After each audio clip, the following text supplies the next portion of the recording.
అండి అందరికీ నమస్తే. ఈ టెంపుల్ చూసారా, చింతామణి గణపతి దత్తక్షేత్రం అండి.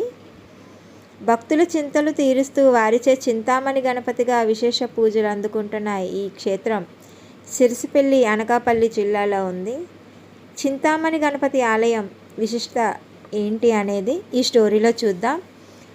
చంతాయం సర్వకామప్రదః మణిర్వహ అంటే మనం దేనినైనా కోరగానే మనకు కావలసిన వరాలిచ్చే, కోరిన కోరికలు తీర్చే మనకి చింతామణి అని పేరు. ఆయనను ధ్యానించిన, పూజించిన, స్మరించిన లేదా దర్శించిన కోరికలను తీర్చి కావలసిన వరాలు ఇచ్చే గణపతిగా వెలిసారండి. చింతామణి గణపతి గురించి ప్రత్యేక ముదుల పురాణంలో వివరించబడింది. ఈ స్వామికి అత్యంత ఇష్టమైంది గరిక పూజ.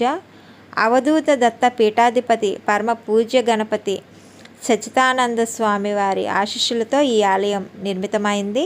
పూర్ణ ఫలదీక్ష చేస్తే 16 సార్లు ఎండు కొబ్బరి బొండాన్ని పట్టుకొని గుడి చుట్టూ ప్రదక్షిణలు చేసి ఇక్కడ కడతారు. 18 రోజుల పాటు నియమాలు పాటించి రోజుకొకసారి స్వామి నామంతో గణపతి మంత్రాన్ని జపించి దీక్షను ఆచరించి పూర్తి చేయాలి. ఇక్కడ అన్ని రాసుల కోసం, నక్షత్రాల కోసం వివరించి వాటి తాలూకా మొక్కల కోసం చాలా అర్థవంతంగా వివరించి మరీ రాసి పెట్టారండి. ఇక్కడ చాలా చక్కగా ఇక్కడ అన్ని రాసులు కూడా ఒకేసారి చూడవచ్చండి.